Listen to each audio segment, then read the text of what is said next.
Dr. Martin Luther King Jr., in a 1968 speech where he reflects upon the civil rights movement, states, "In the end, we will remember not the words of our enemies, but the silence of our friends."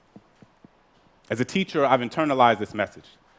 Every day all around us, we see the consequences of silence manifest themselves in the form of discrimination, violence, genocide, and war.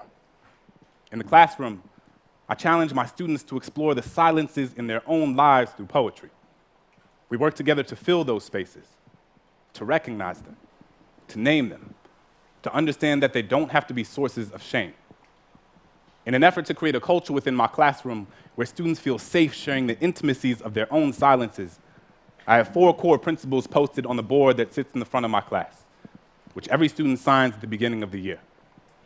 Read critically, write consciously, speak clearly, tell your truth. I find myself thinking a lot about that last point, tell your truth. And I realized that if I was going to ask my students to speak up, I was going to have to tell my truth and be honest with them about the times where I failed to do so.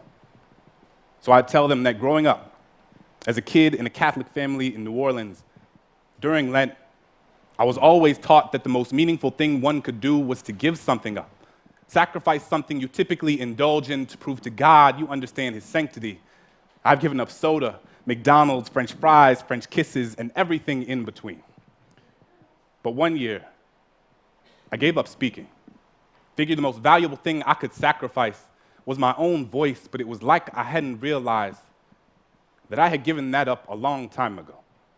I had spent so much of my life telling people the things they wanted to hear instead of the things they needed to. Told myself I wasn't meant to be anyone's conscience because I still had to figure out being my own, so sometimes I just wouldn't say anything, appeasing ignorance with my silence, unaware that validation doesn't need words to endorse its existence. When Christian was beat up for being gay, I put my hands in my pocket and walked with my head down as if I didn't even notice. Couldn't use my locker for weeks because the bolt on the lock reminded me of the one I had put on my lips when the homeless man on the corner looked at me with eyes up, merely searching for an affirmation that he was worth seeing. I was more concerned with touching the screen of my Apple than actually feeding him one. When the woman at the fundraising gala said, "I'm so proud of you. It must be so hard teaching those poor, unintelligent kids," I bit my lip because apparently we needed her money more than my students needed their dignity. We spend so much time listening to the things people are saying that we rarely pay attention to the things they don't.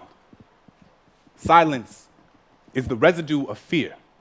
It is feeling your flaws gut-wrench guillotine your tongue. It is the air retreating from your chest because it doesn't feel safe in your lungs. Silence is Rwandan genocide. Silence is Katrina. It is what you hear when there aren't enough body bags left. It is the sound after the noose is already tied. It is charring. It is chains. It is privilege. It is pain. There is no time to pick your battles when your battles have already picked you. I will not let silence wrap itself around my indecision. I will tell Christian that he is a lion, a sanctuary of bravery and brilliance. I will ask that homeless man what his name is and how his day was, because sometimes all people want to be is human. I will tell that woman that my students can talk about transcendentalism like their last name was Thoreau, and just because you watch one episode of The Wire doesn't mean you know anything about my kids. So this year, instead of giving something up, I will live every day as if there were a microphone tucked under my tongue, a stage on the underside of my inhibition.